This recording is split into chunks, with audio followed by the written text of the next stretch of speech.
Ryan. Today we are learning basketball with Grant Afseth, a Dallas-based reporter covering the NBA and WNBA, all things Mavs, Wings, for the Dallas Hoops Journal and Roundtable Network, and nationally for Ballislife, Newsweek, RG Media, just covering all sorts of hoops all over the place. Can't wait to just learn a little bit more about what's going on in Dallas these days. What's the vibe around just sports and basketball with all the monumental changes, especially for fans in that city. But before you do, how are you doing today, Grant? I'm doing well. Thank you for having me. Definitely look forward to the conversation. No doubt, no doubt. So, you're working with all these different media outlets. I'm sure you've had to, grind for years to get to all of these outlets and cover so many things. Off the top, could you kind of share a little bit about your journey and any type of advice you may have for someone trying to break into the modern sports media world, where it seems like you got to wear many hats and do a lot of things for a lot of different outlets to kind of build some continuity with it?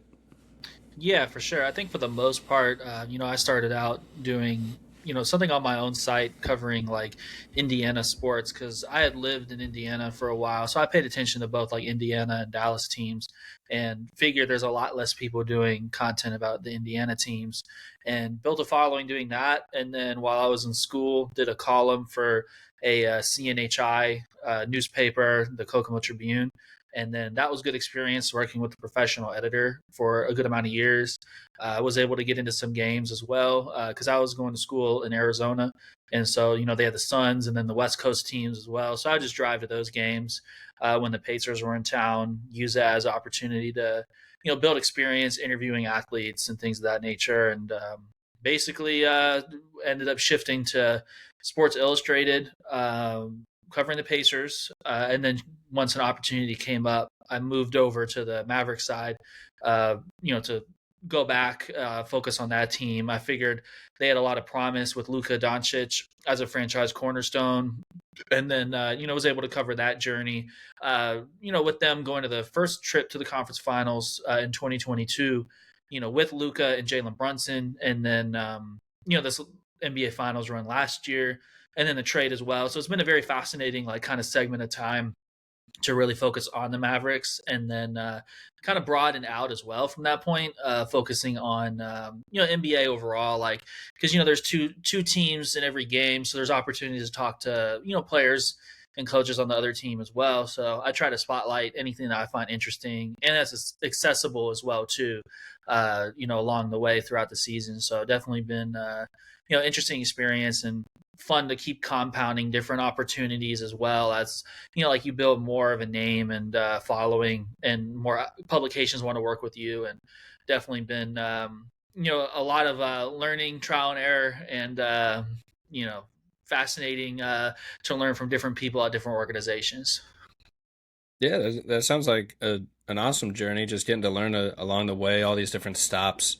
And totally can see the draw to wanting to cover Luka early on, and that staple long term. And it's the NBA, I guess. Things change fast, even with Luka here. I'm sure. Before we dive into Dallas too, I don't know if you've seen some of the Eurobasket. Actually, I know you just wrote something about Sengun, and I just wanted to highlight that piece and just what's going on. If you have any impressions on Eurobasket, because from some of these clips, it seems like Sengun's making a little leap, but we're trying don't want to get tricked by the Eurobasket different style of play, where maybe some of that comes into play too, because he's always been something of a handoff and a playmaking hub down there, but he's really making some highlights out there. So has anyone impressed you? Obviously, Luka, Giannis, and Franz and are doing their thing as well. Yeah, for sure. I think I always enjoy when Larry Markkanen is playing for Finland. Seems like he just like pops off every time. It's just a really fascinating like kind of sample of the contrast of like NBA basketball style versus FIBA, where there's kind of those more like set plays and things of that nature to utilize his skill set really well. And so I think all the players you mentioned, it's always great to see them, at their best for their national teams too. I always just appreciate, as I actually went and covered the World Cup when Luka was playing with Slovenia in 2023, and then I went to the Olympic qualifier last year. And just always like the things that pop are just like the rule differences. There's no defensive 3 seconds. There's a lot of contact out on the perimeter. Just a lot of things that I feel like would be great to see like in the NBA kind of setting to really like lean into allowing defenses to have some advantage, but also getting offenses like kind of executing more in sort of an honest way where you're not like, I can't touch this guy and he's getting to a spot. And then also we have to get out of the paint while also not being able to touch this guy. Like, I know defenses have strategies like, I think the Mavs finals run last year was a great example of some of those strategies, like basically choosing someone to disrespect as a shooter, cross match the center and just like shrink the floor, pre-rotate. So there's ways around it, of course, like in the modern scenario. But once you run into that team like the Celtics last year, where there is no shooting liability and they have 4 threats on the perimeter, you're in trouble. So I guess, just kind of the differences are interesting to think about. Yeah, hard to pick apart that Celtics team. They seem to have basically perfected 5-out basketball and defense versatility. Awesome matchup for Luka to get in the finals. But yeah, I mean that style of play, that stark difference, I think, is really what's highlighted anytime you watch it. And it tends to be like, from my perspective, that the skilled centers in the NBA, it seems like they get to show off more of their skill set in this other style of play between all the rule changes and just the kind of the history of how they play over there. Just tough, hard nosed, tough defenses, but also like a lot of team first basketball when it comes to sets and ball movement. And we see like you mentioned Markkanen, his teammate Mikka is really making a name for himself over there on that team. He's a top prospect in draft circles. Vucevic looks like his best form of his self over there. And there's a ton of guys you love: FIBA, Patty Mills, FIBA Fournier, now FIBA Franz, FIBA Schroeder. Like there's guys that just like translate to that style of play a lot more. And at the end of the day, it just seems to favor it or prioritize the skill of the basketball a lot over there. And it just makes for a fun product. I'm with you. There are definitely some things that the NBA could pick up on from over there. Just kind of like they did with maybe the ABA and the merger back in the 70s, where they just, take a few ideas that clearly work for another league. So why not bring it over to this establishment? I think Wemby actually just had something with the Spurs where they're going to try to make like a fan section that emulates some of that international support and just the loudness of it all, the diehard fans. So you love to see that. And Franz just upset Luka here today, as of today, on the way to the semifinals. So Germany over Slovenia. So definitely excited to see kind of where Franz and Schroeder and that Germany team can go. They won it all in I want to say 2 years ago, maybe the one you were covering. Yeah, 2023 at the World Cup. Yeah. Yeah, just a team with a lot of experience, and that's the other thing that really shines through is the continuity and the chemistry with these teams over there. Like they just have been playing together for years, and even like in the youth side of things too, as they get older, U16, U17, like just their whole life. So super cool and interesting to see Eurobasket. Just a fun break in different style from the NBA. But shifting back to the NBA, that's and the WNBA. That's why we're here. The big kind of theme and question I want to ask you today is, what are the vibes like with Dallas fans, sports fans today? I mean, they have been through a roller coaster of emotions, good and bad. I mean, on the one side, you got Luka Doncic, and now, Micah Parsons on the football side. These huge players out the door that are names that you would think franchise cornerstones the next decade. And I imagine fans don't know how to react. I would love to hear if have you heard any fans that have just swore off Dallas sports completely because of that? And then the flip side, they get a huge break this summer. The Mavericks and the Wings both get number one picks, with two of the best number one picks in recent memory, Cooper Flagg and Paige Bueckers. So you get two new franchise cornerstones just like that. So sometimes the basketball gods got your back. You can't give up too quick. Yeah, definitely. I think the saving grace was definitely Cooper Flagg coming in after Luka Doncic going out. In the trade, a lot of frustration, anger, and things of that nature for months after Luka got traded. I don't think you could say everything is back to normal as it was prior, because I think there's going to be quite a bit of people frustrated and upset about that. I think for years to come, just because a 5-time All NBA guard before he turned 26 being traded right off the finals that prior season. Like normally you'd see teams kind of go through the ups and downs and just accept the downs and then just regroup and reconfigure things. Like, okay, it wasn't our year after injuries, including to Luka with a calf strain. Like, it is what it is. Like, let's come back next year. We liked what we did in that finals run last year.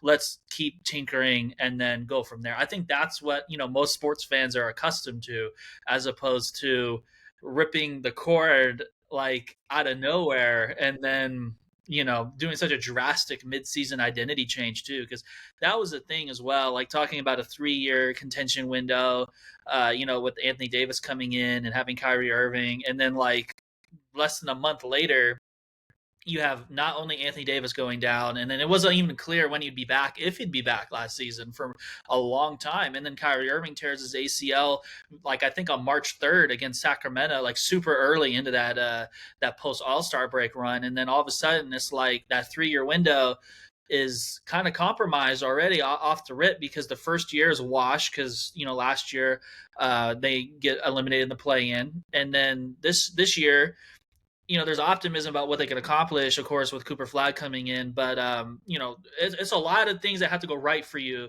as a team in general to have such great success as a title run. But when you already have a player that's going to be sidelined with ACL tear and have to recover, that's so important, like Kyrie, there's a lot of other things that can go wrong too. As we saw with the Mavs with all their injuries last year after that All-Star break, just they had some times where they had like 8 or 9 guys available to play a game. So definitely going to be interesting to see kind of how luck is on their side in that regard. But I think there is optimism, from a good chunk of fans as well, because I think Cooper Flagg is just an exciting prospect to bring in. Like, I think this would be very different if they ended up with the 13th pick, or if they lost that coin flip and Cooper Flagg was holding a Chicago Bulls jersey or hat or whatever on draft day. So Right. Right. definitely think that really mended a good amount of things. But I think, definitely going to be frustration for quite some time with how that played out. And I think a lot of it too is like, it's not just the trade, but a lot of fans were upset with just the handling of the aftermath of the trade. Like, it's one thing to make a basketball decision or a move, like, because any team's entitled to that, but like kind of just the frequent, like, kind of character assassination in a sense of like media leaks and things kind of being one-sided, as opposed to both sides being like, okay, well now my truth is going to be out about that team. Like, it was kind of just one-sided. So I think people that are used to supporting a player that they watched from when he was like 18 years old, 19 years old, like and then have it flip like that overnight almost, it's kind of crazy. And like I remember being in Detroit covering Pistons Mavs, like it was 2 days before that game against Cleveland, when they were like doing the press conference talking about the trade, and Jason Kidd was talking about how, like when asked about Jaden Hardy and his role and outlook going forward, it's just kind of crazy to think back. He was like, well, I don't know if there's really going to be shots for him or minutes because we have 77 coming back. And then it's like, fast forward, the trade happens, and it's like that happened very fast. So, overall, very fascinating little time window in Mavericks history for sure. Man, I can only imagine. Yeah, I mean the trade itself is right out of 2K or something. Like it's just there's no explaining it to any actual like diehard Mavs fan. Like it's totally understandable. You want to see the star you drafted take you to the promised land. You're knocking on the door the year before. The team is built around Luka's strengths and like this elite defense and play finishers. And then out of the blue, he's gone, and it's unexplainable. I asked Jamal Mosley about former Mavs assistant coach who worked with Luka all the time, current Magic head coach, about Luka's work ethic that kind of got attacked, as you were saying, in the media, how he was just, they just kind of kept making up one reason after another. And Jamal had to say, on his work ethic and desire to develop as a player, is that he constantly remembers working with Luka. Luka being able to work on a consistent basis because he loves the game of basketball, and when you love the game of basketball, you work at it, and just being in the gym every single night with basically just different guys on the bench, just going one on one, 2-on-2 with Luka, work putting in the reps in. So you hear it directly from the assistant coach that spent every day grinding with him in the gym that maybe some of those allegations were a little made up to cover up some of basically what I think is just an overreaction that the team owner and maybe even Nico Harrison himself did not see coming. Like they just, I don't know if they knew this, they realized how much Luka meant to Mavs fans, because even that's kind of my follow up is like, even if it works, like, are they going to make the Dallas fans happy that are so upset that Luka got dealt? Like, even if they do win a title or more, like, is that enough to, because that at the end of the day, that's sports. The goal is we're going to win the title. If we think we have a better chance to do it with AD for one reason or another, that's what the logic was. But like as a fan, it's tough because you want to see your guy do it. So, do you think that is kind of realistic? And this brings me to Dirk's recent comments where he, you wrote for the Dallas Hoops Journal about Dirk Nowitzki's recent comments about the team owner. How can he repair this fractured relationship? And he was kind of saying the same thing of you just have to build a real contender for the team to get rally behind. He said at this point, it's just keep going, keep putting a good product out there. The trade is what it is. It happens. You want to show that you have the Mavs, the organization, and the fans in your mind and at heart, and you want to put the best product out there that you believe is going to win and compete for years to come. The owner has to show that he's willing to spend and then make this a great team for the next decade to come. So that's all there really is to it. And, on that sense, he's right. Like, winning solves a lot of problems. You mentioned the injuries last year to end the season after the trade. They go 13-20 the rest of the way. And, maybe for a good thing. Somehow they magically go into the play-in game. They lose the play-in game, and they win the number one pick in one of the best top number one pick lotteries in recent memory. Obviously, there's Wembanyama, but Cooper Flagg, to me, is easily the most complete prospect, or one of the most complete prospects we've seen since like LeBron James, like in terms of there's just so few flaws to his game, especially the versatility of it all. And I think the sum of the parts versatility is really what will unlock his game. He was incredibly versatile defensive impact as at Mount Verde. I got to see him a few times live there, and then obviously Duke, he explodes and really shows all his weaknesses are strengths all of a sudden, or all his projected weaknesses are now some of his strengths between the shooting and the pick and roll creation. There's a lot that he can do. So what do you make of Dirk's comments, and what do you kind of think the Mavs are expecting from Cooper Flagg in his rookie year? Yeah, I think from Dirk's comments, I think that's pretty much a good summary of the situation. Like, there's obviously, like, looking forward, all you can do as an organization is put, not only you can put a great team together, win at a high level. Obviously, your efforts aren't guaranteed for the results, of course. But I think the other thing would probably be like, it's definitely toned down over the summer, but like pushing narratives about the player you traded, like that's you got to stop that. That just riles people up every time when there's like a new wave of like commentary or sources or things of that nature, and it's like that's coming from a team because it's team sources. So it's like you can control that. If the content is from team sources, you can control the team being the source. Like, that's probably the other thing I would say. But overall, like with Cooper Flagg, I think definitely really like his overall skill set, as you said. Like, there's a lot to like. He's someone that kind of gets to spots effortlessly, can play in that short range.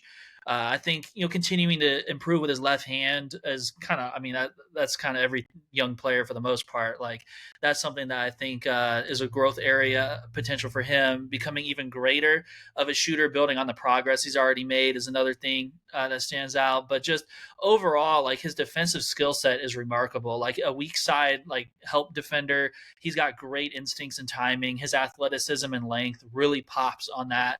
So I think just overall, like, if you think about where this team is at for the Mavericks and looking at their lineups, playing with two bigs, definitely curious to see what the overall like personnel approach will be from start to finish. Like how, like is it going to look like how we're seeing going to see it from day one towards the end of the season after we get to see some like trial and error, like what works with some data, because his role within that I think is going to be fascinating because like their formula overall, like defensively, when they went to the finals, was they had like Derek Jones and PJ Washington as like great on ball defenders, where Derek Jones really locked in on the shiftier, quicker guard on the perimeter, and PJ Washington handled like the bigger wing, the more power player, if you will, on the perimeter, and they did a great job of handling that like dynamic. But if you look at kind of the situation for their perimeter defense now, like as a rookie, that's going to be a tough ask for Cooper Flagg to guard shifty elite creators. Like, I'm not saying he's not capable. It's just going to be like really remarkable to me if he is like asked to do that and does it at a high level. And it's just a true testament to his talent and his just ability to learn and grow on the fly to handle that as a rookie. So that's something I'm really curious about him, like what his like on ball role, like the matchups he's going to have often, considering that prior dynamic. And if it's PJ, like guarding those types of matchups, like regardless, I'm still curious, like how will Cooper Flagg handle those like bigger frame players, like in the early phase of his career as he adds muscle to his frame. So overall, regardless of the approach, I'm fascinated in that standpoint, but also from an offensive point of view, the Mavericks really leaned on Anthony Davis expectedly as a focal point after the trade, like played a lot around the elbows, had a good amount of ISO touches overall. Like, obviously pick and roll is a focus as well. So like a couple of things with that. Curious to see the players around the like Cooper Flagg and Anthony Davis in terms of like the center position. Like, are we going to see some corner threes from Derek Lively? Like, how impactful can he be doing that if he is asked to do that? And then like, how effective as a shooter are we going to see him? Like, it's really tough to go from low attempts to legitimate, consistent volume. And then also beyond that, like not just from like stationary standstill shooting, what are we going to see in terms of like the long term? Like, are we ever going to see Derek Lively be a screener, like in double drag and then kind of on the move a little bit, get the ball as a relief option and, shoot it on the pop? Like that's a lot to ask after going from we don't really want you shooting threes at all to we really need you to shoot a variety of different threes. So that's something I'm fascinated about as well. But in terms of the other lineups, there's going to be times where Daniel Gafford, who doesn't shoot jump shots really at all, is going to be out there. So the spacing element, how Cooper creates those advantages, regardless of the personnel out there with two bigs, will be interesting because it's not the easiest thing with how defenses approach, loading up on, great players to have, a big that's not shooting threes and kind of vacating that dunker spot. And then also Anthony Davis as well. Like it's not all about threes, of course, but his willingness and effectiveness taking threes will be a big part of this as well. Because if he's doing that at a high level, you don't necessarily need the center to be doing that much, if at all. So that's also kind of the give or take, I think, about the style that they have out there. And then just having no Kyrie Irving early will be interesting as well, because he's someone that really opens up everyone else, not just in terms of his creation, but he's such an unselfish like offensive player with gravity. That's huge for someone like Cooper Flagg. Like if he's getting screens off the ball, like on the pin downs from Kyrie, if they're in zoom actions together with Kyrie as part of the action, like that opens things up quite a bit, because then that changes the way defenses are going to have to approach coverages. So just seeing overall how he's able to handle not having Kyrie out there and then seeing Kyrie enter the mix, I think will be, an interesting compare and contrast, how things get easier for him. Just definitely a lot to keep an eye on from just the basketball like perspective with Cooper Flagg from day one. Yeah, Cooper, you hit it on the head with Flagg's skill set that he brings right away, and it will be definitely interesting to see how it how impactful he can be as a rookie, because it can kind of go both ways sometimes. We've seen, guys on the Thunder or just pop up as young rookie defenders all the time. But I mean, Flagg is skilled and strong enough to do it, but we'll see. Maybe he has to fill out some of that strength first. Maybe he has to pick up on some of the speed first. I'm definitely.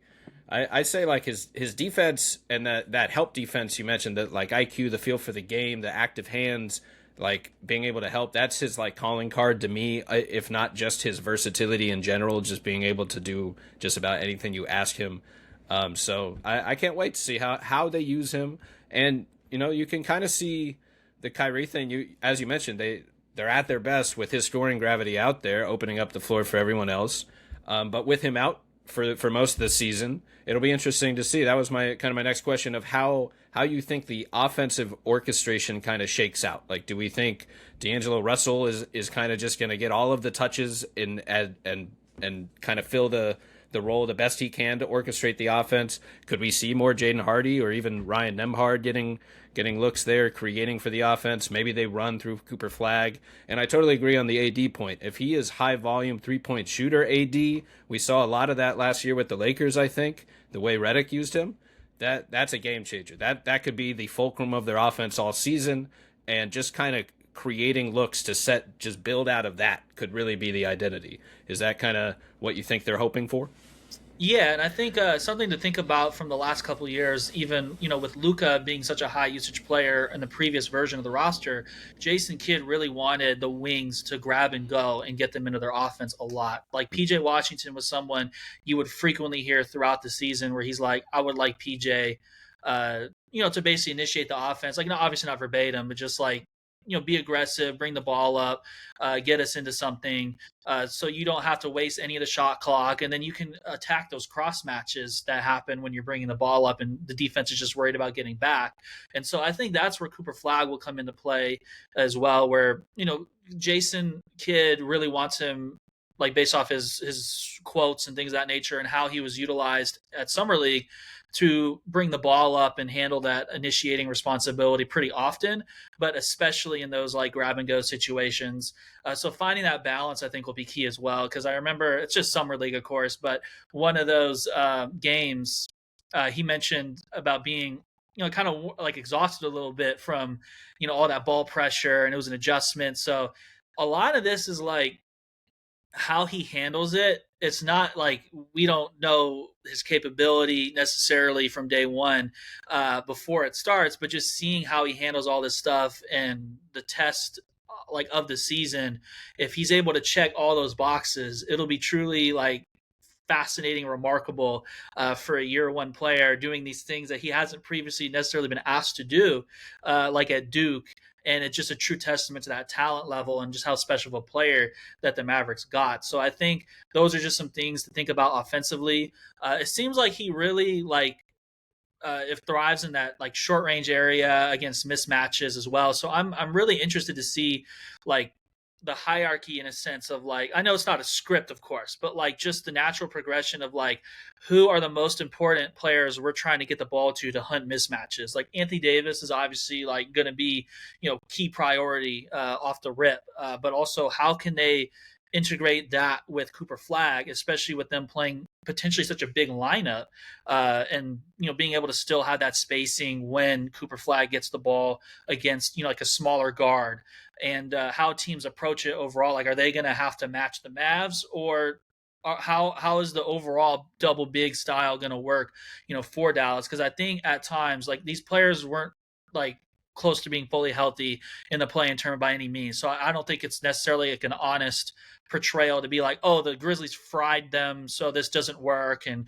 like just scrap it and call them dumb or whatever. But like they really did struggle to contain against teams that really were letting it fly from three. I think the double big style, like it's regaining some popularity, not gaining, regaining, from prior eras. But I think there are like obviously pros and cons where you're gonna mitigate some of the speed you have out there. So how healthy can Anthony Davis stay as well too? Because having the adductor injury, that really impacts like the willingness to close out hard, really want to move around laterally as well too. So if he can stay healthy and avoid an injury of that nature, unlike last season, I think that really helps the Mavericks' defensive identity to really raise what the style of what they're trying to do, because that mobility throughout Anthony Davis's career has made him really special. And so if that's the normal Anthony Davis impact that we're used to seeing, and he avoids like an injury that compromises that, I think we're going to see a better look at how this style truly works. And then Derek Lively dealt with injury as well. Daniel Gafford, he came back after a long injury layoff too. So I think they were just trying to do their best to get through last season with as many available bodies as possible with all the injuries. But it wasn't really like a great view of it. And having a training camp, obviously Kyrie's going to be out, but at least the bigs can go through a training camp where they can, get reps together, see what works a little bit, and then get some time executing, in preseason and early season, and then get a really good look at it before Kyrie comes back. And then just seeing overall how Cooper plays off that, the type of sets that they want to run. I think they have some interesting options, like playing out of that style. Like I mentioned, of course, like double drag stuff to simplify it, to put pressure on the defense by forcing the bigs to kind of come up a little bit. I think utilizing, they played out some horn stuff as well too. I think just seeing how Cooper's off ball ability pops in that, taking advantage of defenses falling asleep a little bit, him being featured in that too, I think could be really interesting. And then just overall, with Clay, I think that's an interesting element too. You can play a lot of different lineups, and if Clay is out there alongside Cooper and a creator at the one, then you can also start getting into some Spain pick and roll stuff as well too, a little bit. And then I just think the key piece there remains, if they're going double big, the corner presence of the center. I think Derek Lively, his first three came in the NBA Finals when schematically they were kind of solved by the Celtics, and it was like, okay, we're not going to put Derek in action. We're going to put PJ as the screener, and then we kind of need that spacing. So Derek, your first three, we're going to need you to be willing to take that first three and make it. And so I think that's kind of the similar scenario that we're going to be in, where sometimes schematically they might be needed to utilize that talent of Derek Lively and see just how effective it is. But overall, just a lot of questions that makes them one of the more interesting teams to me going into the season. It's just a lot of variables. If this doesn't work, what's the answer? But I think regardless, they are going to have plenty of time where Anthony Davis slides over to the five. I think they did that pretty often after the trade deadline last year, of course, bringing in all the pieces, or changing all the pieces that they did, and of course with injuries they kind of had to, because Derek Lively, Daniel Gafford were out quite a while. But I think we are going to probably see plenty of stretches where they are able to slide people down a spot, so it's not only going to be double bigs. So seeing how they execute in that will be really interesting, because I think that's my default style preference. I think Anthony Davis at the five is really effective, and then Cooper Flagg, of course, all the things that he does, having the floor more spaced, more versatility on defense, I think that would really pop. So just seeing what they ultimately settle into and fully commit to long term with this current core, I think will really be something to keep an eye on. Yeah, great point on the front court. When you look down the roster, I mean, a lot of the names that stand out are in the front court. So it'll be interested to see how that rotation shakes out. And a good note that the corner three ball could be a big factor, because it's just really hard to play with even one non-shooter on the floor, let alone multiple. But AD's presence really stands out as kind of the make or miss of that experiment of it all. And honestly, Cooper Flagg, I really think his shooting versatility is almost underrated, I guess. He proved most of it wrong at Duke, but I have full faith in his shot. It's really, I'd say if there's one thing to me still for Flagg that is a question mark, but every player's going to have some question marks, is just the self-creation of it all. He's not Kyrie Irving. You don't give him the ball, he's going to drop 20 crossovers and hit a pull-up shot in your face necessarily.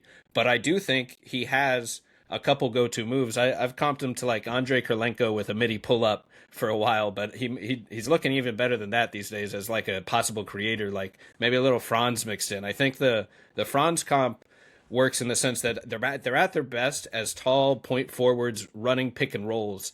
And as you highlighted, instead of like self-creating, having to just throw him the ball and go get a bucket, like use the screens. And honestly, Flagg is already projects to be a better three-point shooter, I think. So you can kind of use his off-ball gravity potentially as well in that front court. PJ, a high efficient shooter at the very least, and obviously Klay Thompson still got those nights where he can drop 7 or 8 threes there. So you could imagine, at the very least, a pretty nice spacing for Flagg himself. If you're running pick and rolls with Flagg, you got AD and one of these rim rollers on a double drag or a horn set where you have two screeners.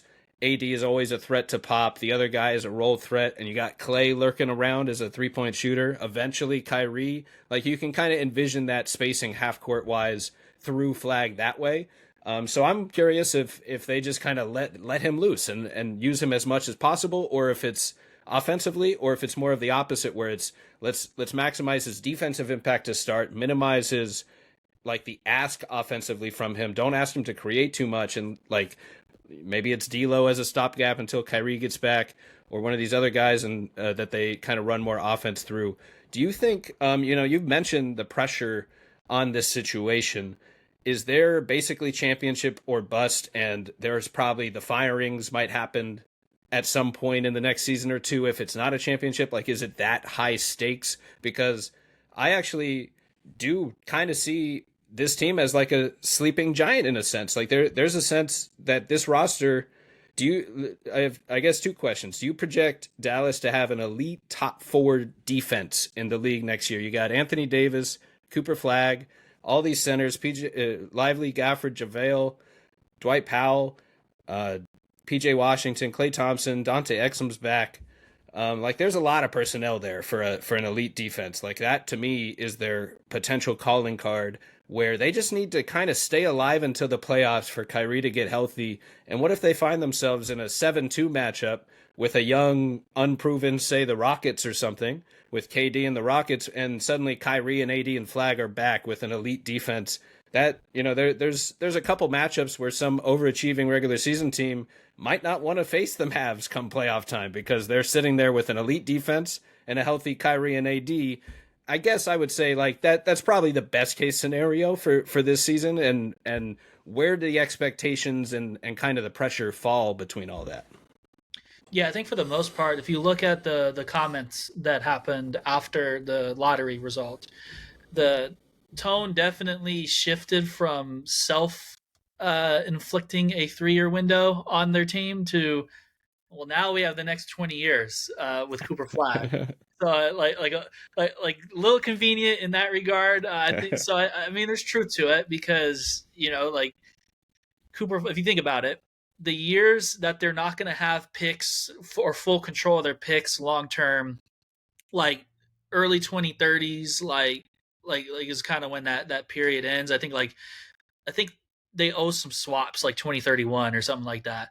So like Cooper Flagg is not even going to be in his prime by the time you wait out this entire like stretch of like the assets you sent out to build around Luka aggressively for a run.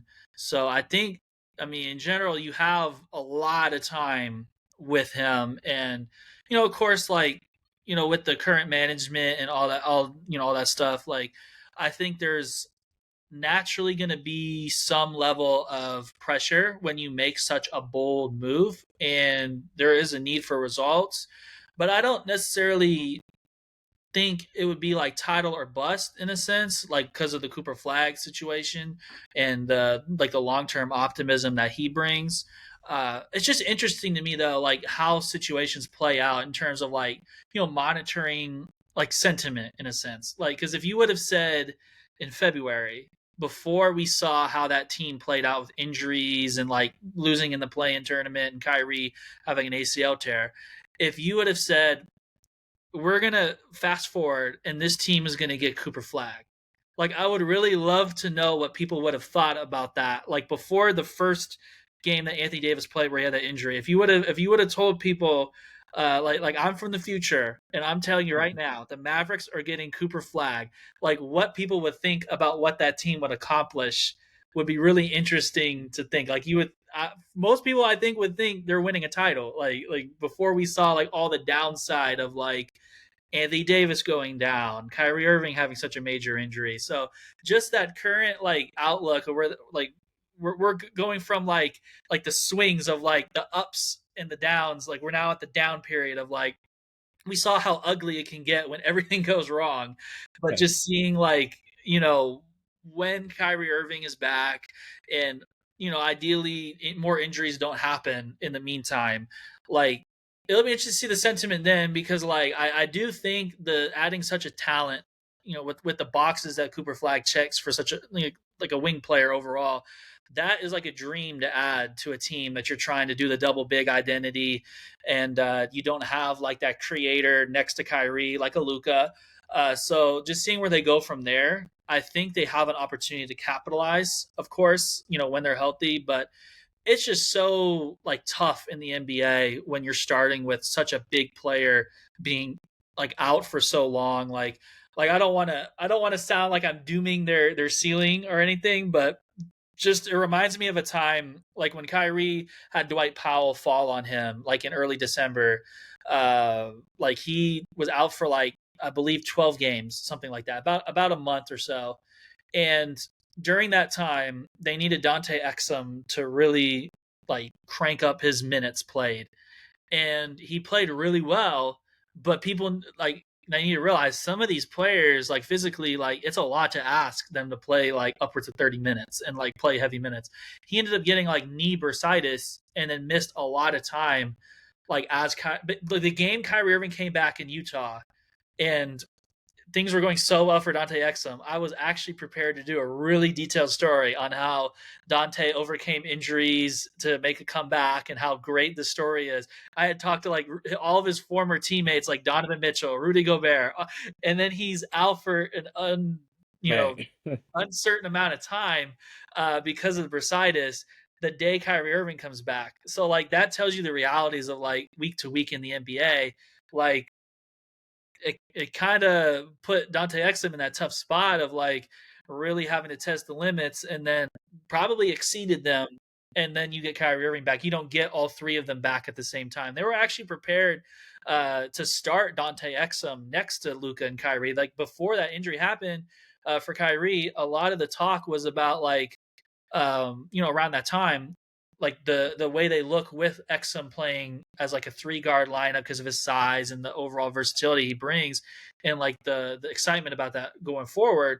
But then of course week to week again things changed a lot. So that's kind of what I was thinking earlier with what we were talking about, like just the real time handling of problems, I guess, and the styles that they go to live in, throughout the season will be interesting, and just seeing the samples and the results from those will be, really important for them early on. But it's just tough without Kyrie to really have a great measure for like substance and things of that nature. As you're living that reality out early in next season, and then of course, if anything else goes wrong, injury wise, it gets even tougher. So just the health, it's a cliche sounding thing, but the health will matter a ton for the Mavs before Kyrie comes back. And then, to be able to get a real good look at your style of play and then envision it with Kyrie and then get that sample size. That's a lot of ask for perfect health in a sense for the value of information, for a whole season. So yeah, it'll be really interesting to see in that regard, just how it plays out, of course, with injuries. And if Anthony Davis can stay healthy for, avoid injuries, of course, like the unfortunate things that happened throughout the season, how will he be able to make an impact in terms of like the best players in the league? Will we be able to see like a potential like dark horse MVP level play from him as a focal point? I think that's another key integral part of this, is like just how dominant Anthony Davis can be after having an off season to recover, and really get comfortable with his new organization. Because I mean, the other side of that trade too is like the reality for the players. Like I don't want to speak for Anthony Davis, of course, but like it's got to be weird to come into a team where like the situation is they're not really all that like overly excited for you. They're more upset about what they gave up, and you're like a player that's like an All NBA talent. So like it's a little more normal for him, I'm sure, at this stage, and just getting a full training camp with the coaching staff. That's really changed, but with a lot of familiar names for him. Like he worked closely with Mike Penberthy in LA, and they're going to be able to work together again. Like a lot of like Frank Vogel, Jason Kidd, a lot of like continuity from that staff, Phil Handy as well. So a lot to really like way for things that going into this season will matter a lot for the Mavs. And I think just the group they have around Anthony Davis, he wants to play at that power forward spot. I think that's been very clear throughout his career. He's got a lot of continuity with the coaching staff. They have interesting pieces to put around. So I'm just really curious. I think that's where it really starts, is how dominant Anthony Davis can be. And then we are going to be able to see like just how instant impact Cooper Flagg is going to be able to be in that style of play. And that'll answer a lot of questions before we get Kyrie Irving, that variable, into the equation coming back from his injury as well. And just the ceiling will be fascinating with Kyrie back.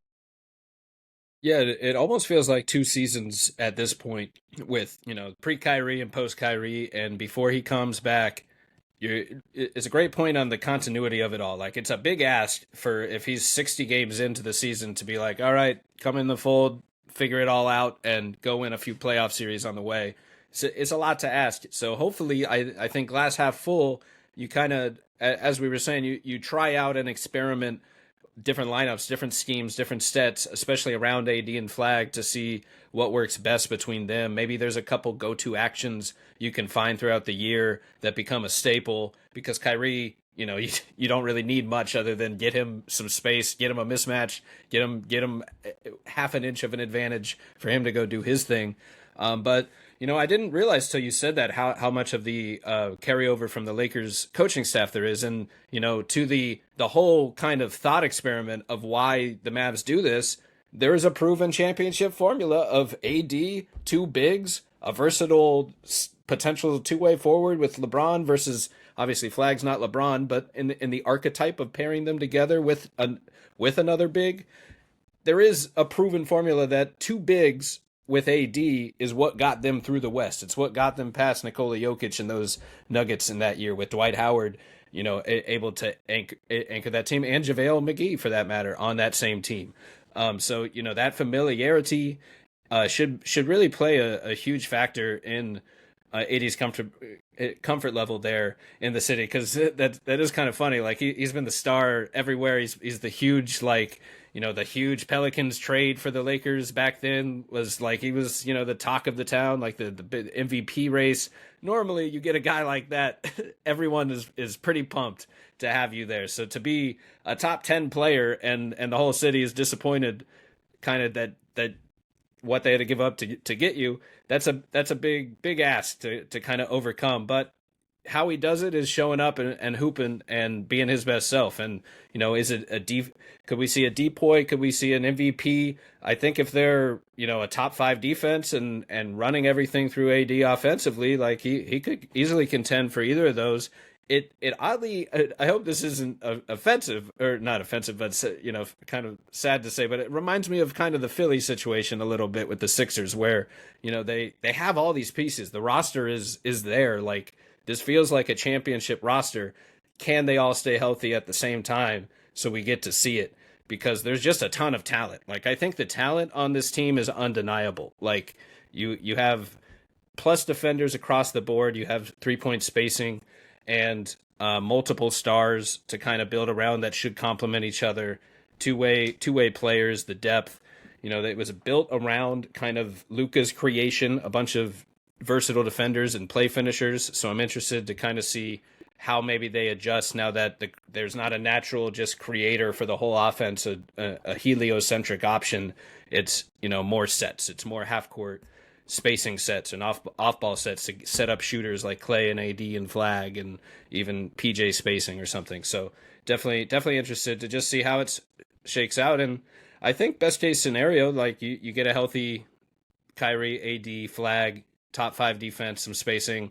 That's a team that can win a playoff series. It seems like on paper. Obviously, now we just got to see it. Like I don't think the injuries, as you were saying, and like last season's lack of success is enough to write this team off all of a sudden just because we're so upset at how bad the Luka trade was.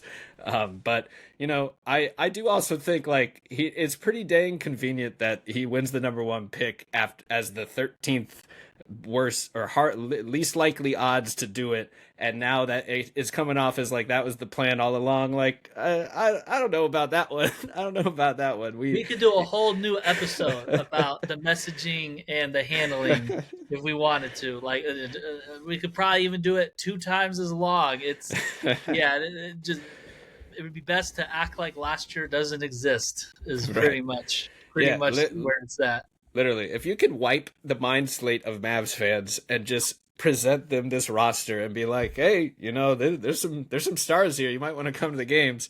I think, as you're saying, there would be a lot more enthusiasm for everything.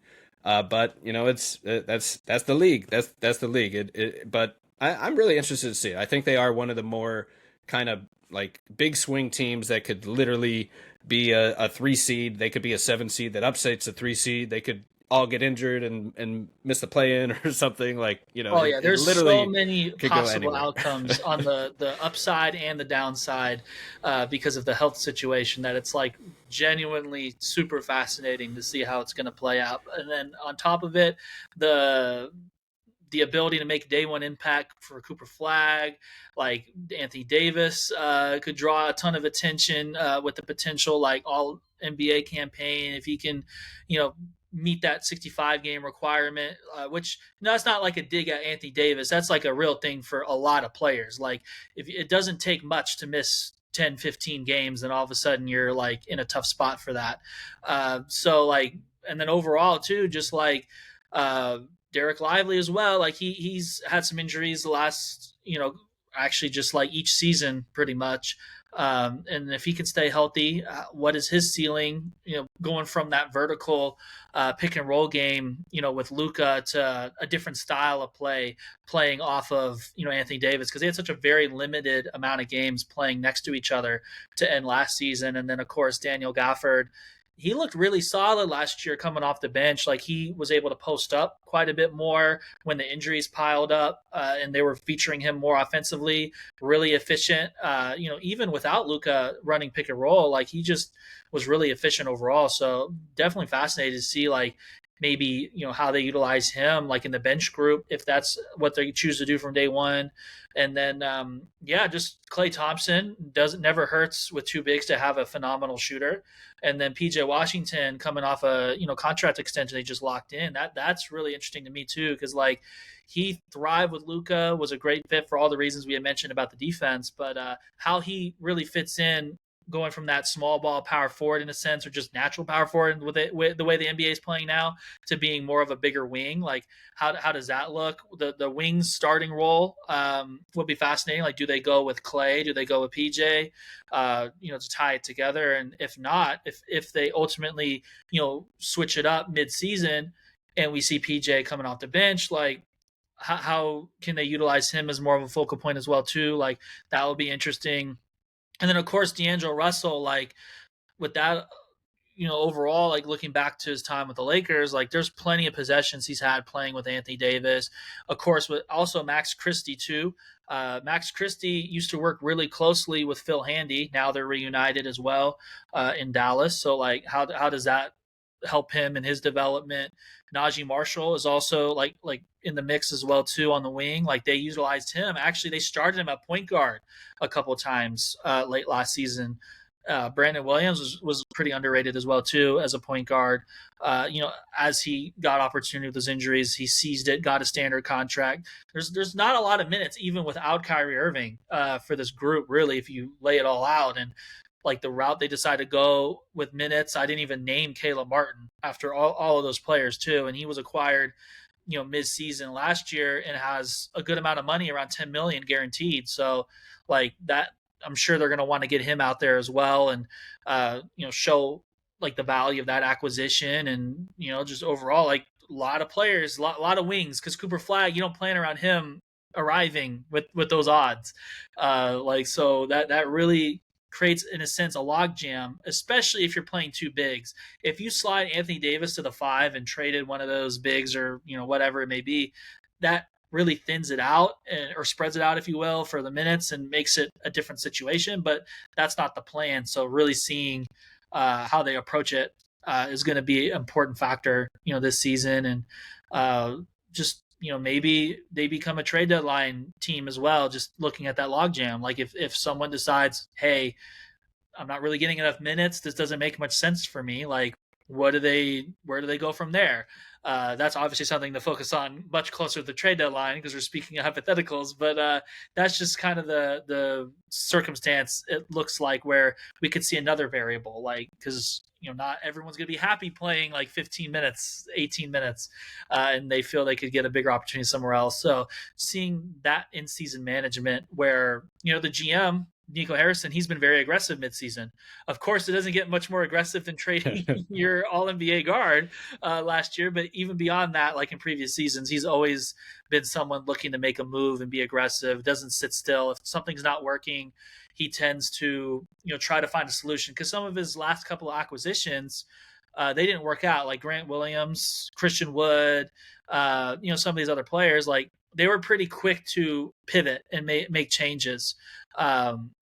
So I think like we're probably not going to not see aggression from him, whenever the deadline comes around. Of course, there's no guarantee something makes sense and that a move will be made. But, like he'll at least, I'm sure he's going to at least try every trade deadline to make a move. That just seems to be a style. So that's also something to keep in mind overall when you think about the Mavs going into this season.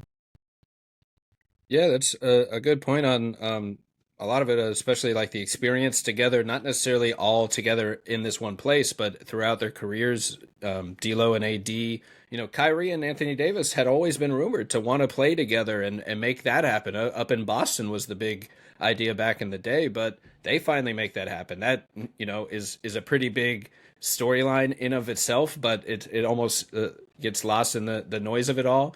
And I think AD has said, has made it clear he prefers to play 4 full time, but I'm with you that if he can at least spend a little bit time at the 5, you can really maximize the spacing of this group and just throw out all the versatility. Like I think Flagg, PJ Washington, and AD is probably their best front court, that option, and you throw Clay and Kyrie out there probably when healthy, and that's your best 5 in my opinion. And who guards who, will be matchup dependent probably. I do kind of see Flagg better as a 4 as well, but PJ is kind of ultimately better as a 4 probably. So that will be interesting to see how it plays out. Najee was huge. PJ's shooting was huge in that playoff run. What the dogs are barking. I mean, Mavs fans are, as Melo said in his Hall of Fame speech, the dogs are barking. Mavs fans are getting excited. See how this plays out. Is there any player we didn't touch on that you think could maybe pop? Like, as you mentioned the log jam, I was thinking, it does feel like there's one too many front court players. Maybe you could, find like a wiry guard that plays a little defense, but also can create offense for everyone else. Like Nickeil Alexander-Walker comes to mind off the Hawks bench, like just a different dynamic guard that brings a little something different than Kyrie. But then, Dante Exum might be that guy. And, to your point on back then, like Exum really was super like promising in that 3-guard rotation with the defense, the versatility, like the bounce back of it all of his career, getting another shot and finding a role that really worked for him. So, is maybe Exum's that guy. And, I think Ryan Nembhard could kind of be the guy that pops out, or maybe Hardy you mentioned as well. But, obviously his brother Andrew on the Pacers is due for a big role increase. And they have some like high feel similar archetypes there where I think, his role could pop a little bit after he's coming from Creighton and Gonzaga, I think, where he showed some similar strong skills. So any players we haven't mentioned that you think could pop next year, and any I guess expectations we haven't hit on.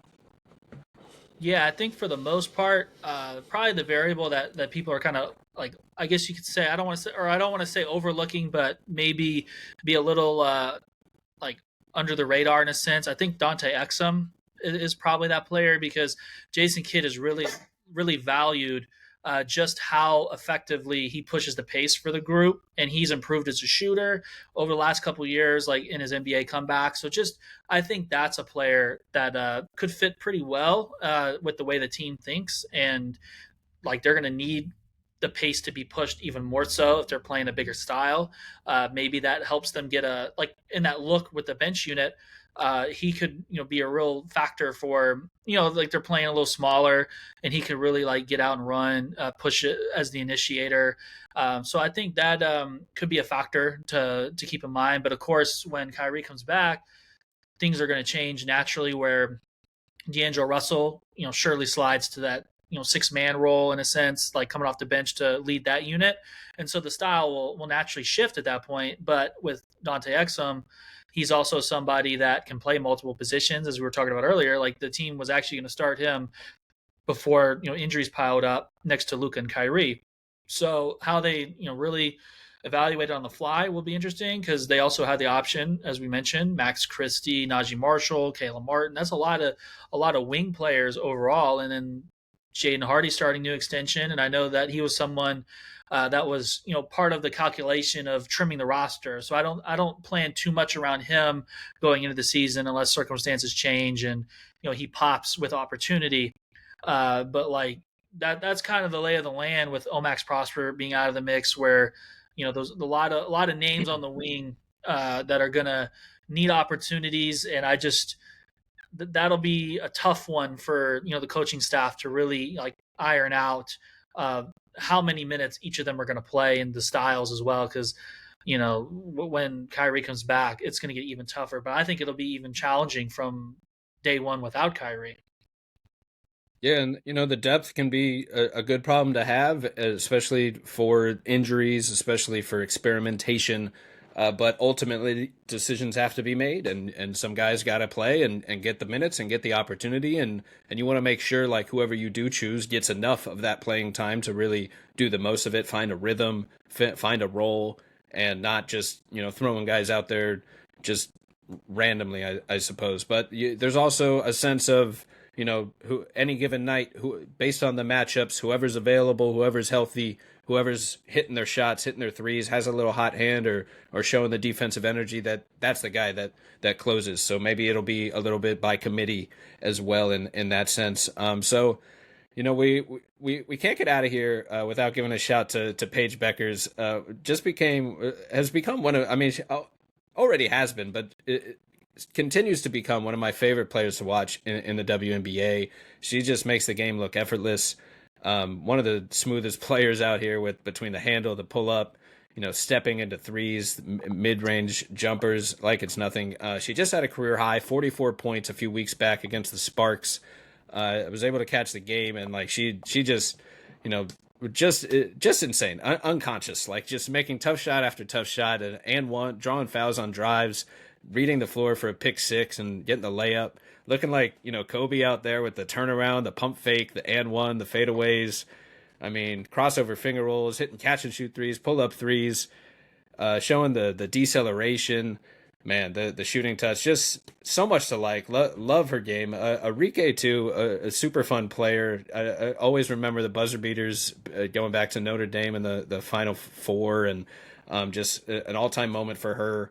So to me, like I'm the Wings clearly have a couple fun young players to really build around. How is the outlook looking like for the team? Do you think Paige is a lock for Rookie of the Year at this point, and just the kind of the energy around the team and the franchise, knowing they have Paige and Arike here to build around long term? Yeah, I think for the most part, starting with Paige and her overall skill set, I've been really impressed from day one with her ability to, really play out a pick and roll. Like she's someone that has a lot of creativity and instinct on the like kind of deceiving the defender, setting them up on screens. Like she can reject really well, but also like she's pretty shifty before using the screen to create that initial advantage. And then getting into the gap, she's such an effective like pull up mid range shooter that it puts a lot of pressure on the defense. Like if they want to live with that, then I'm sure she's more than happy to take those all day and convert at such a high clip that it becomes a problem. But also like that's usually the scheme where she's able to get most of her threes off if there's a deep drop as well. So you have to factor that in too. But I think what we've really seen like over the last, I think honestly since the All-Star break, a little bit before, she's gotten like really comfortable with playing through contact. Like she's been aggressive getting downhill. You're seeing like in some of these games as well, like she's been really crafty with like reverse finishes. She's been like really throwing the defense's timing off, knowing that her window is really like small to be able to catch it on a cut after she's like countering top blocks or just, in general, just cutting, within the progression of a play where, that low defender is going to be coming over and she doesn't have much time to go from catch to finish. And she had like a really crazy finish against the Sparks where, she kind of hanged it, wide, used the glass, had it, bank in and just like a lot of things where she's been patient as well, getting into gaps too. Like just, not only how to pick and roll, but just whether she's attacking a defender like off a closeout or just an ISO. I think she's really effective using fakes that really throw off the defender's timing, like on that recovery, like whether it's on the catch or just on a drive, she's always getting a defender in the air. And she's using that to either get to the free throw line or she's just using that tight window of space to get a clean shot off on like a bit of a fade. She can really hunt guards too. Like that's something they've leaned into against matchups where the mismatches are there. Like especially against the Sparks, like they have some undersized guards like Kelsey Plum, so they're going to look to attack that. Getting the ball to her in the post with some spacing, and she's shown the ability to like just stay patient and just shoot over the top if she needs to, be aggressive, playing a little bit out of the dribble too. So I just think a lot of great growing into her own game, I guess you could say, in the WNBA, where she's getting comfortable at the strengths that we've seen, at prior levels of basketball from her, like at UConn and in high school. And that's what you want to see from a number one pick. Like she was already very effective before the All-Star break, but the efficiency's through the roof now. Like I think she's shooting over 50% now, actually, after that last game going into the season finale, against the Phoenix Mercury. And that's remarkable to average 19.9 or whatever it may be, shoot over 50% from the floor. And she's creating for her teammates at a high level too. Like some of these teams that play, more traditional styles or throwback styles now, I guess you can call it, with the bigs, like she's able to, really operate in gaps, draw help, and create for her teammates at a really high level. Like she ends up with usually like double digit assists or very close to it when she's playing against like a team like Atlanta, where they're trying to just kind of live in the gap, and then it's up to her to draw the defense and make a play for a teammate. A lot to like about just the ability to cycle through those styles. Like there's not a lot of young players that come in from day one, and like sometimes you can solve it by like, we're gonna blitz the hell out of them and then take them out.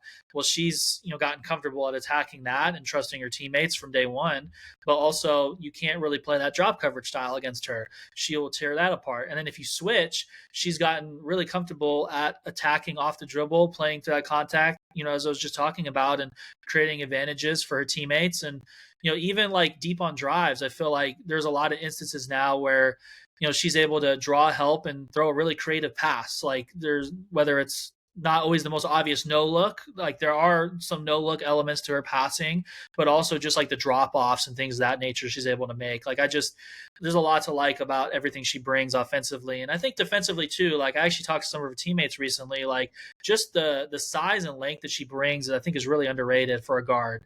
Like she's someone that can, recover, in pick and roll coverage and be a factor on like that recovery, like on the trail. So I think, also like a lot of high steal games. She's in the top 10 in steals, I'm pretty sure, still to this point of the season. A lot of great instincts in the passing lane. She's aggressive, in help. I think that'll be the next evolution overall for this team. And her is just like, really finding that defensive identity from day one going into next season, where they can really build on it, live in it, and have that be a core identity, but then also be able to build in the other styles as well, like where you're able to shift based off matchup.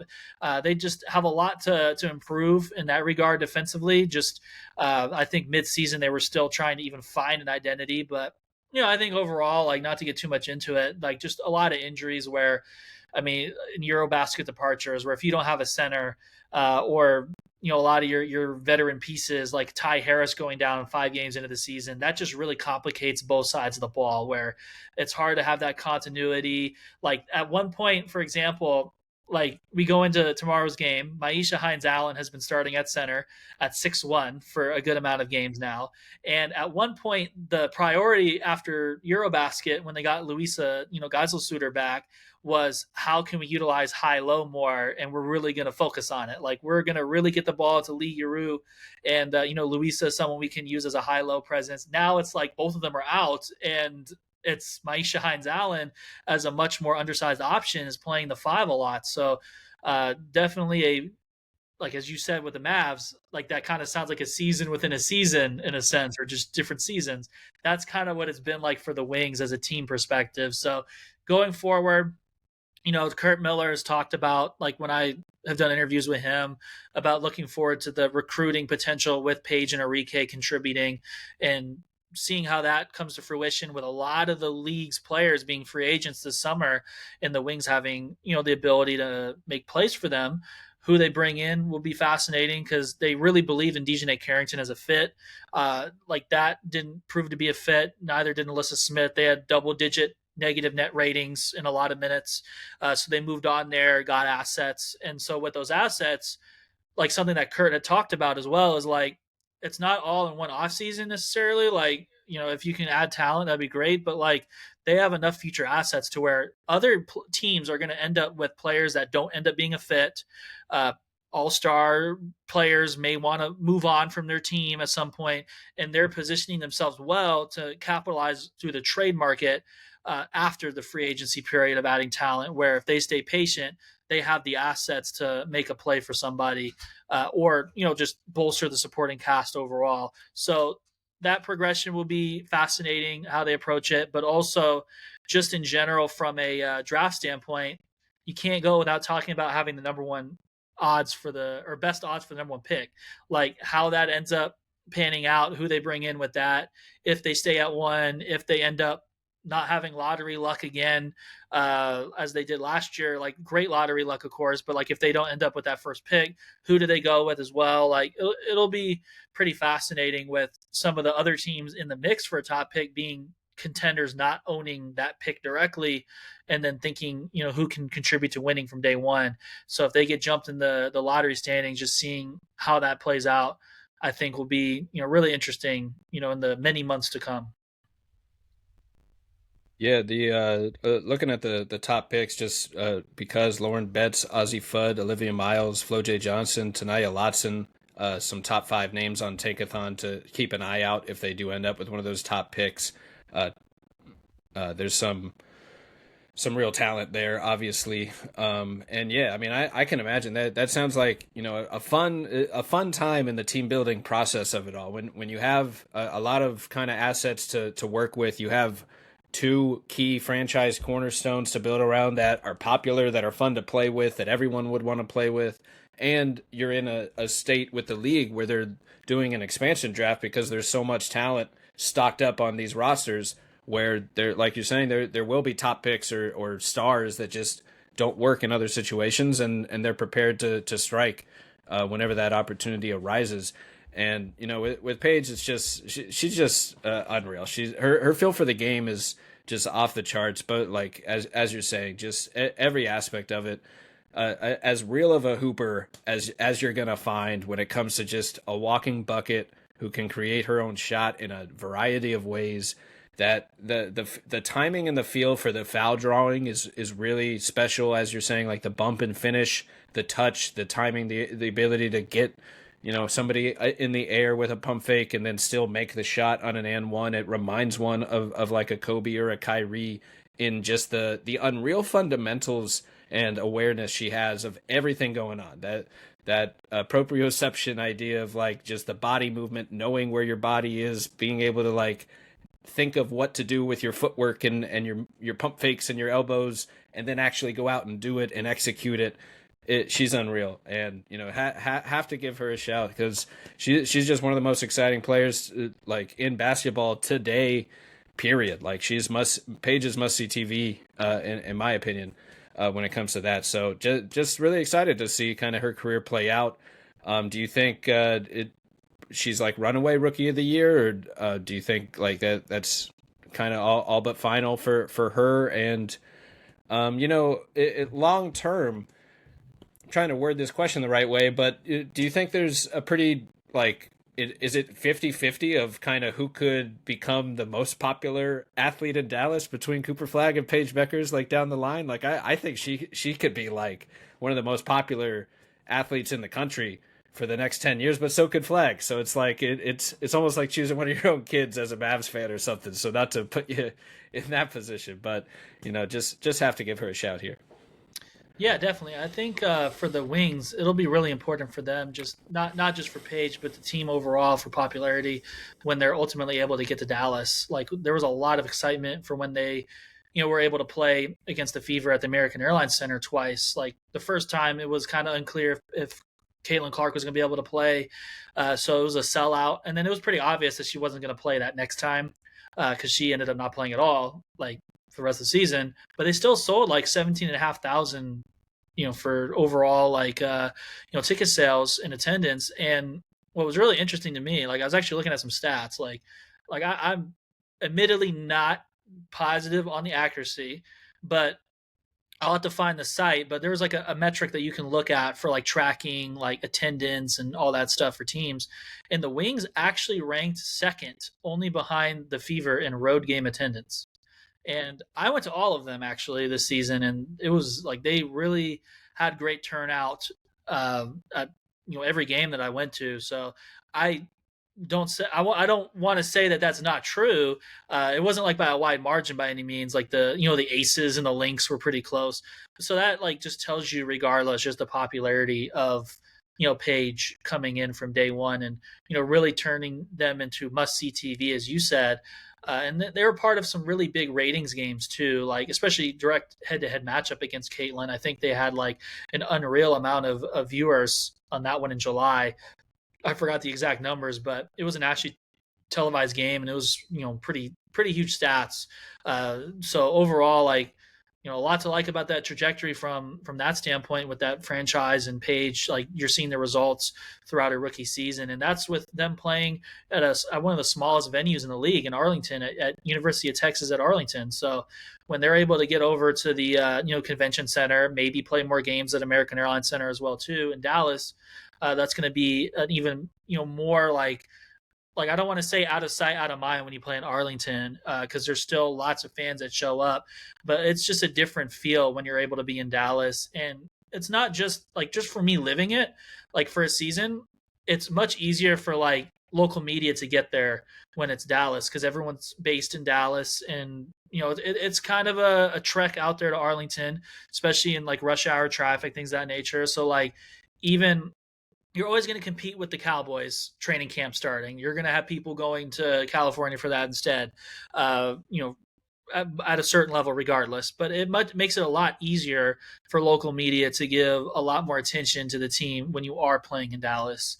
So that's something to really keep in mind going forward with that franchise. I just think it's fascinating to see like the early days, like the beginning of that like growth and shift with Paige being a driving force behind it, and the opportunities that it creates for everyone involved is going to be really fascinating to watch. But I think overall, like in terms of comparing with Cooper Flagg, like there's a lot of crazy similarities. Like even the same Yeah. brands are like working with both of them. Like they're both Gatorade athletes, not the same shoe brand, because Cooper Flagg went with New Balance, but like I'm drawing a blank on some of the brands, but just a lot of like buy-in from everyone involved, fans, companies, their respective teams. Like just a lot of optimism that they drive, and just great potential long term. And yeah, definitely curious. Paige doesn't have the Luka trade element of the scenario for her. It's kind of just like a clean situation for her. But even with the Mavs dealing with that scenario and bringing in Cooper Flagg, like that, in a sense, for some people, it depends on your psychology. Like if you want to remain a locked in fan, having that jolt of optimism could be maybe even result in even greater support in a sense, or investment, like really wanting him to pan out. And even pessimistic people, or someone that's still really upset, like that at least gives you something to be really excited about, even if you're still having underlying frustration about like the franchise itself. So um kind of a weird situation, like as we were talking about with Anthony Davis stepping into the team in February. But definitely two great personalities for and players for Dallas to have long term. Really fascinating that they came at the exact same year too. Like I think the stat was really wild from draft night, or lottery night, I should say, when the Mavericks won the first pick. I think it was like first time since like LeBron, like in Cleveland many years ago, that a city had the first pick for both NBA and WNBA. So that's pretty remarkable luck after all that's happened for sure. Yeah, that is very interesting, and you could totally see the marketing popularity of it all between them. You could see them almost being like like promoted as like buddy cops the rest of their career out of Dallas. Like they're just a part of all these different marketing campaigns, as Dallas's two marquee names in the basketball space on both the girls and the guys side.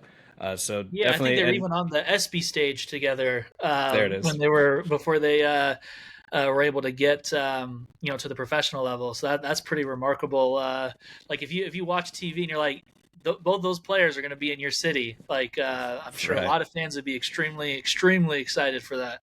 Yeah, and that brings it full circle with the basketball gods off the Luka trade. Like you couldn't ask for anything else as a fan than getting not just two number one picks, but like two franchise cornerstones that are some of the most accomplished, exciting prospects in their sport that the game has seen quite literally. And man, I think it's a fun time for Dallas basketball fans if you can get over what happened and just look forward a little bit here, man, because it's really exciting. And yeah, good point as well with kind of the popularity of the road games and how Paige kind of sells tickets that way, and a sign of her popularity, especially for fans.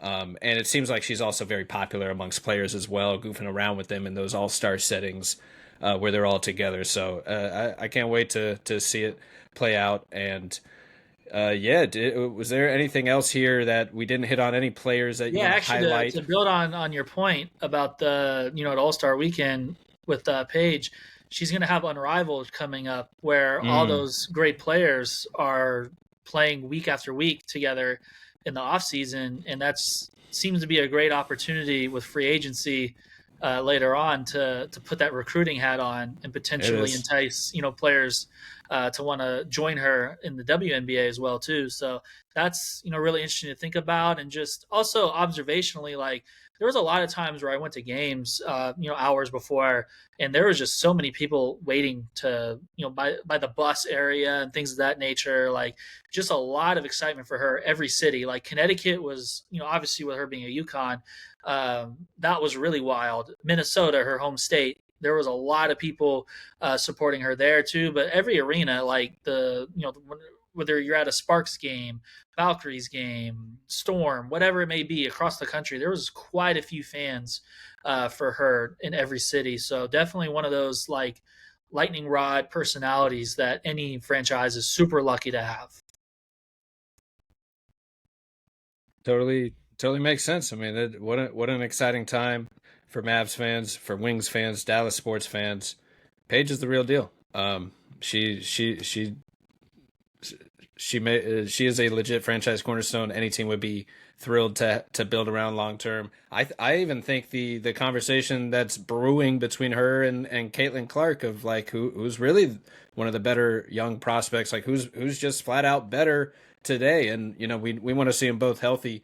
I think there's a real conversation there. Like I don't think it's outlandish at all or anything like that. Like I think that's how impressive Paige has been, and she kind of was this phenom before she got hurt. Like she kind of had that Caitlin Clark phenom aspect back in college before she got hurt the first time around, and then Clark like blew up at the same time, and as Paige recovered, and then Paige kind of did recover, and now is back. I think to that level, and it's just cool to see that level of talent, a little bit of competition, and it's just a fun conversation of talking hoops of who's better, would you rather build around, who would you rather watch, and all those types of questions. So I think she's clearly one of the best young players in the league, and can't wait to see her career play out and keep watching. But man, I want to thank you for taking the time to hop on the pod today, Grant. It's been a lot of fun talking Dallas basketball.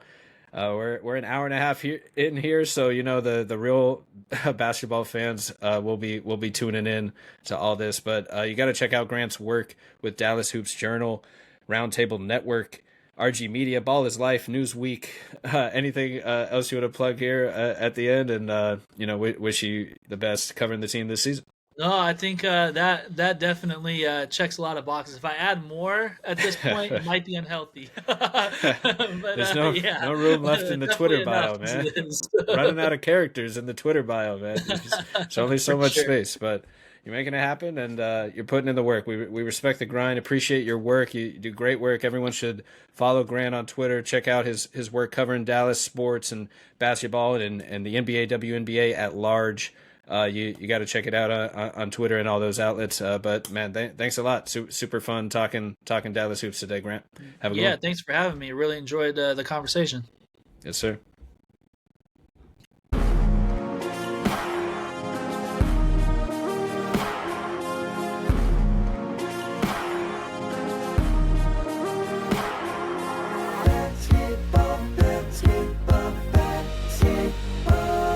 With Ryan. Learning Basketball is a Swish Theory podcast hosted from Beyond the Arcade. Hey, that's me. You can find my work on Twitter, YouTube, Substack, and check out the team's writing at theswishtheory.com.